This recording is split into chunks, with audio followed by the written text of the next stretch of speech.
I first met Sadaputa Prabhu back in, the early 1970s at our Henry Street temple in Brooklyn, New York.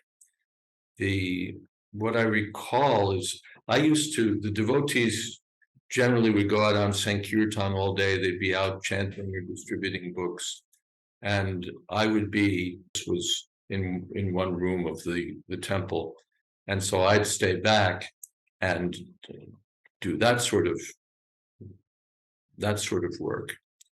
And Sadaputa came in one day. That's the way I remember it, that he was visiting. He was up in Ithaca, and he came to the temple, and it was, you can get the picture of sort of this big empty building at the time because everybody's out. So there's, down in the basement, there's devotees cooking for the deities, but for the most part, the temple is vacant, uninhabited.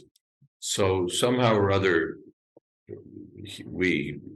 I don't know whether I answered the front door or someone showed him up, but somehow or other, we wound up together, and I found out that he was a student pursuing higher studies, and we got to talking about, and he already knew something about Krishna consciousness, and we got to talking about the philosophy about Krishna, a little bit about him, and a little bit about Sadaputa, that is, and then talking about Krishna consciousness in relation to his work. And I don't know anything about mathematics. I'm mathematically ignorant. But he was explaining to me a little bit about his thoughts. And as I remember, it had to do with Schrodinger's equation. And we talked about the idea that that equation applied to what you could observe. It applied to something within a system, but then there was always an observer who was looking at the system. And then that observer in turn could be described. So you had that sort of a regress, but finally you had to get to a point where you were outside the system, where there'd be something that was beyond the mechanics of material existence. And so we got into essentially an understanding, an approach to understanding that there's a difference between consciousness and matter, that there's a difference between the Atma, the soul, and the material body, and that we could understand that the equation wouldn't apply to the observer. There had to be an observer, finally, a spiritual principle, there had to be consciousness beyond the system that could be mathematically described. That was the sort of the gist or that's what I remember of one of the topics that we discussed. He was obviously brilliant and obviously interested, keenly interested. And as I remember, also he liked prasadam, which of course is always the index of a good candidate. If your candidate doesn't really like prasadam, he's probably not a candidate. But Sadaputa loved prasadam. Over time, I got to know Sadaputa Prabhu better. He was, of course, involved with Bhaktivedanta Institute, and we would meet now and again. But I think where we really became more closely involved with one another was when he began writing for Back to Godhead. I was assistant editor, I guess, for BTG, and I was keen to ask him to write articles for the magazine, and Sadaputa was enthusiastic about that.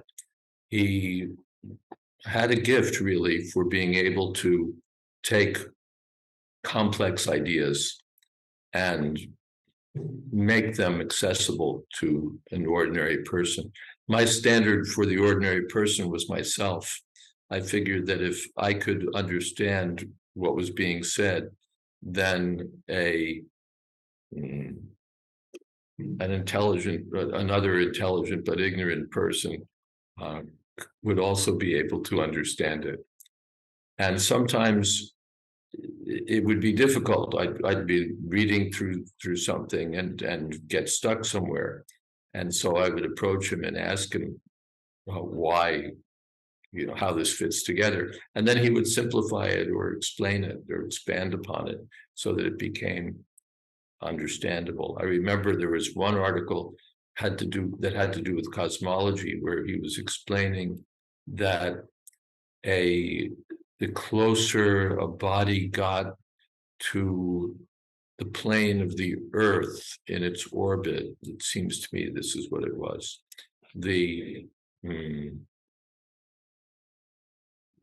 No, that's not what it was. I'd have to go back to the article and see what it was actually, because it's been a long time. But he took the thing that seemed to me counterintuitive, that didn't make sense, and explained it in terms of a very simple example. And that made it all fit together. It's not a remedy for poor memory, but at least when it's in front of me, I can understand it. I remember appreciating his book, Mechanistic and Non-Mechanistic Science. Prabhupada was, of course, deprecating materialistic science, but it was really Sadaputa Prabhu who opened it up for me, who got me to see that the sort of the whole picture of the materialistic agenda that reduces everything to digits. And that, I think, was an important or perhaps crucial aspect of what impelled Sadaputa towards spiritual life, was his clear understanding that the digital approach to reality, the approach of reducing everything to numbers, just made everything nothing, made human beings into automata, made us all into Turing machines. He had that clear picture that what you're taking just as a philosophical agenda, or really as let's call it a philosophical agenda, it is going to land us in this position of life where everything is meaningless, where there's no difference between being alive or being dead, or being a saint or a monster, because it's just different combinations of ones and zeros. What's the difference? Just between 11001 and 101011, and then on in a big long string. He saw that finally this reductionistic approach reduces us to nothing, to essentially nothing. It makes our life meaningless. And that kind of bleak picture of the world was something that he, that he found abhorrent, or let's say at least unacceptable, and more like abhorrent. The idea that we just reduce down to essentially nothing.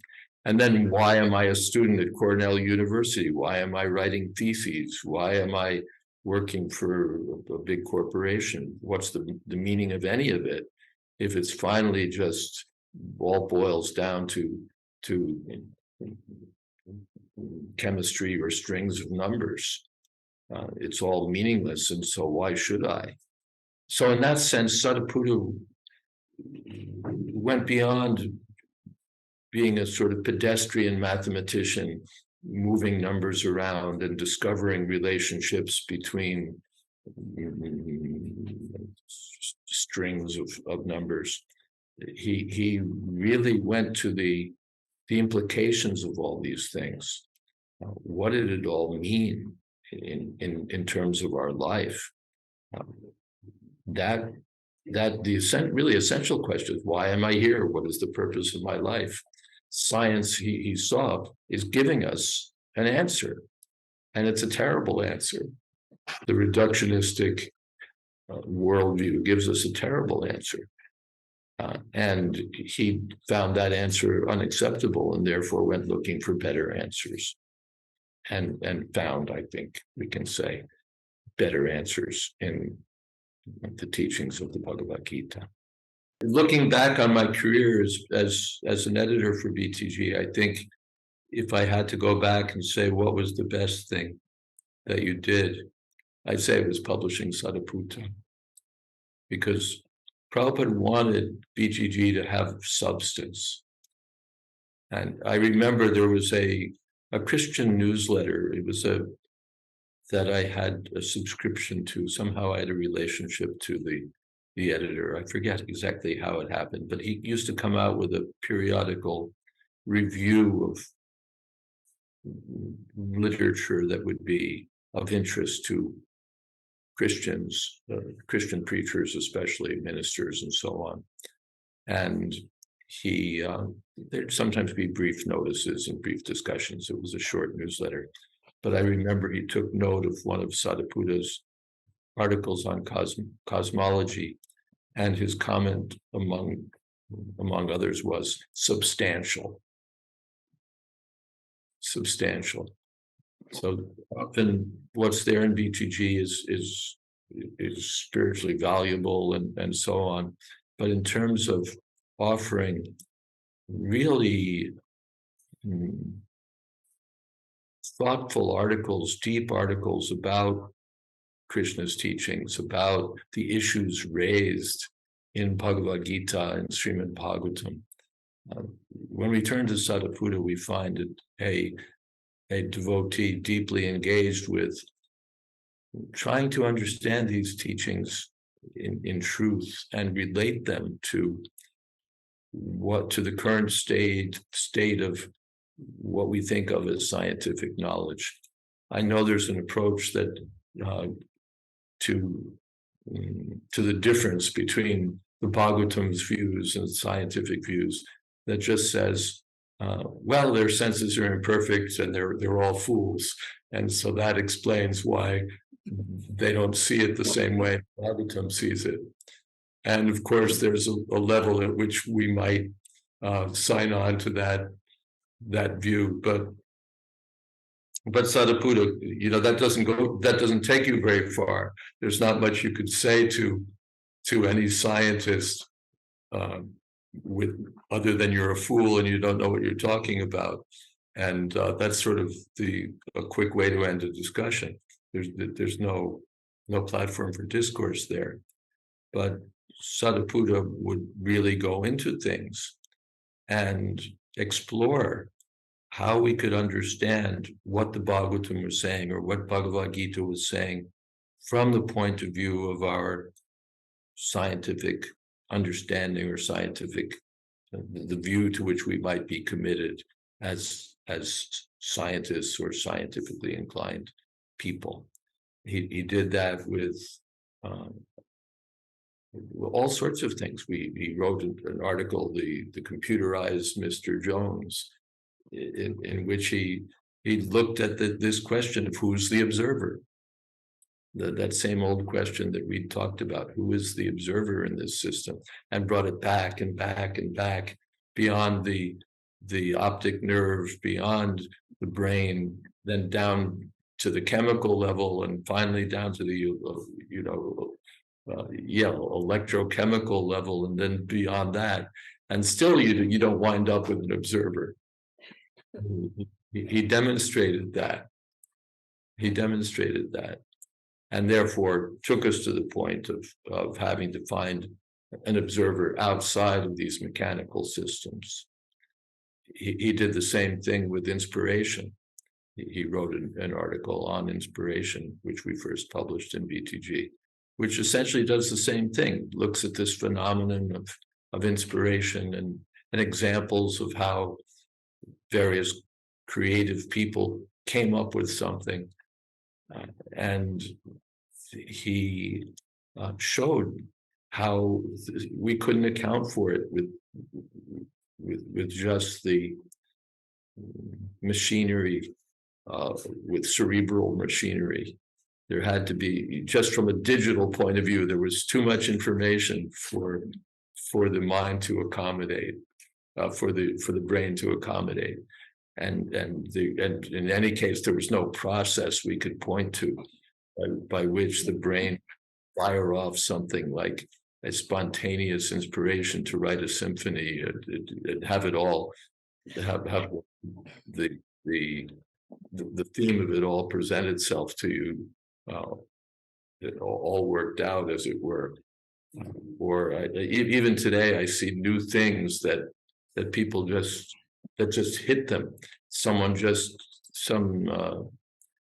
graduate student just found something in regard to Panin's grammar, or some new way of approaching it that made sense of what didn't make sense. And it was the same procedure that Sadaputa had pointed to elsewhere, where he worked on it and worked on it and worked on it, and then shelved it and came back a year later and said, aha. So how does that happen according to a mechanistic, reductionistic picture? Sadaputa showed that we really couldn't explain it that way, that any attempt to explain it that way would be inadequate. And then he took us to the explanations given in Bhagavad Gita in terms of the soul and the super soul and so on, and showed how that made better sense. Then cosmology and seeing that there were different ways to look at, what was that measurement? A yojana. We just read Bhagavatam and said, okay, and a yojana is 8 miles. And that settles that, and we just have to do the calculations and we know where everything is. But Sadaputa looked at it mathematically and worked out that there should be 2 different yojanas with 2 different measurements. And he looks back to Egypt, and he looks back to other ancient civilizations and sees how they measured things. And then he looks toward solar calculations and so on. So he does this wonderful exploration of these things that takes us beyond, in one sense, that takes us, not in one sense, that takes us beyond what we find in the literal text of Bhagavatam, and starts to explore how that relates to what we understand today to be cosmological reality. And so he does this in so many fields, and always sort of sees the tension point. He sees the point where the Bhagavatam or the Bhagavad Gita goes head to head with either what our common experience is, what we think reality is as it hits us, or more deeply the way science explains things. Where's that? Where's their agreement? And sometimes brilliantly, he would trace back and see agreement with modern understandings. The way he takes the geocentric model and redoes those orbits of the planets in such a way that you start to see something referred to in modern science was brilliantly creative and innovative.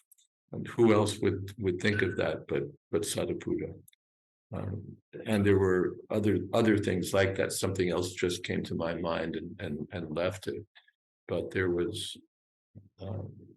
were many ways in which Sadaputa would do that, take something and allow us to, or the way he approached the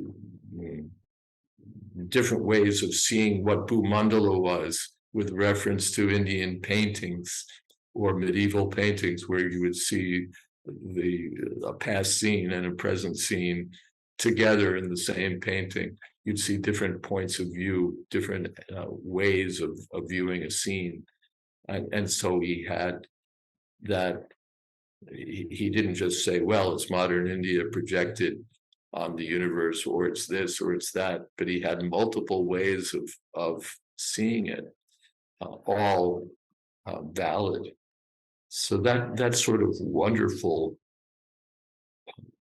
fertility of mind and openness of thought was so characteristic of Sadaputa, and his interest in things also. Things would intrigue him, and he would be he'd over something, and that would be a sign that he'd want to think about it further. And he was skeptical also. I know when he took an interest in parapsychological phenomena, and that was another fertile field for his investigations. And sometimes he would look at things that we might think were weird, and he would examine them and find something valuable or something that was bunk. He did that with alien identities. He did that with various fields where our tendency might be just to dismiss it all or accept it all, depending where we were coming from. And Sadaputa would apply the same sort of skeptical and rigorous approach. As time goes on, I think we're going to find Sadaputa's work more and more important. First of all, more and more something to be proud of, something that substantial that was contributed in the early days of our movement, because he really, I think, set a direction and set a high bar for others to meet, both in terms of well, in several ways. First of all, by his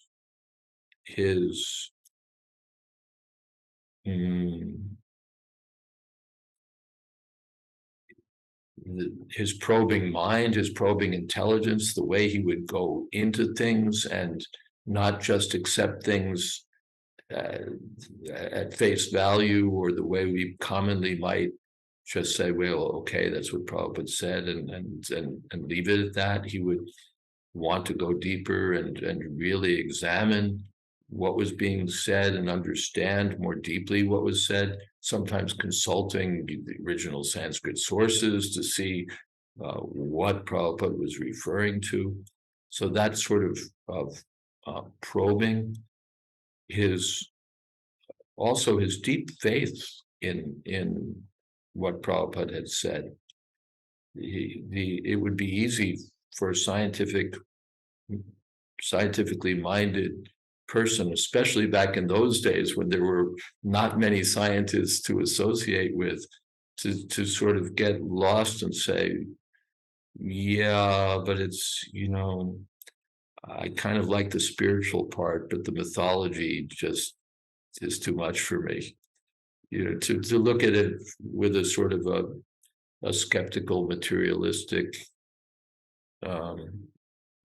with the samskaras from our materialistic background, and say, well, let me just take the essence and leave the other stuff, and kind of this I'll take and this I'll leave aside, and I'll put this in my, I'll just put this in a box over here and sort of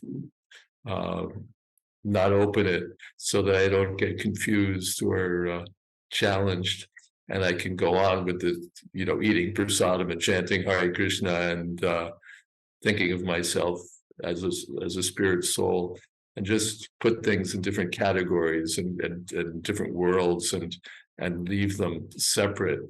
It's easy to do that, but I think Sadaputa stands out for his conviction that that something is really being said here.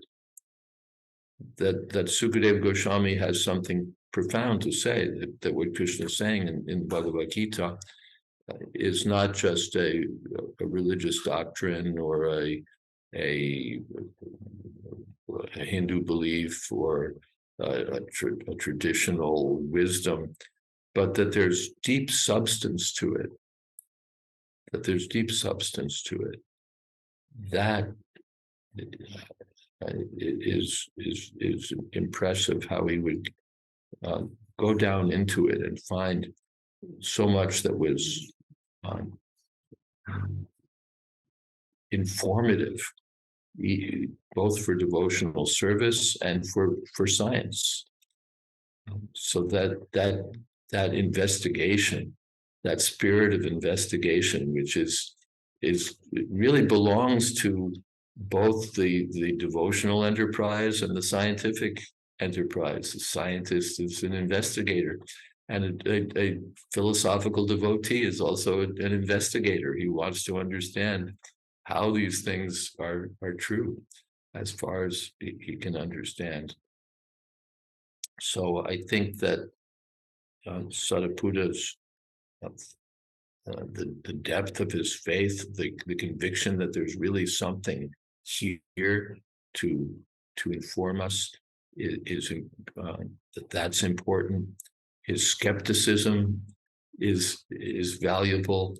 His vision of what of philosophy, of science, and of the worldview that goes with, that's implied or explicitly stated by the reductionistic approach, seeing that in its fullness or in its naked ugliness, let's say. He really sees where this goes, to the bleak world to which this leads us. And that also is another kind of conviction, and seeing even that science is buying into that on faith, and it's almost an anti-faith. We're so against spirituality, and so against the idea of God, that we're going to adopt this bleak, miserable, improbable, untenable worldview, anything to escape or oppose the spiritual approach to life. So he sees that. He sees, well, that's what Bhagavad Gita calls demonic, essentially a view in opposition to God, to spirit, to spirituality as a whole.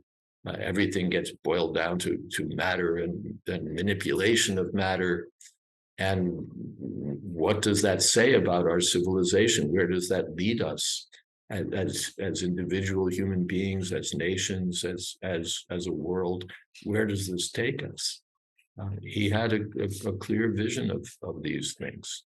So and at the same time also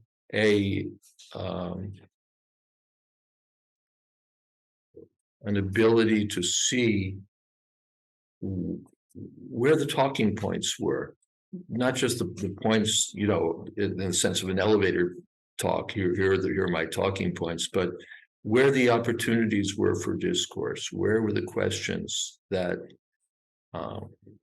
where we could contribute something, and where science was in need of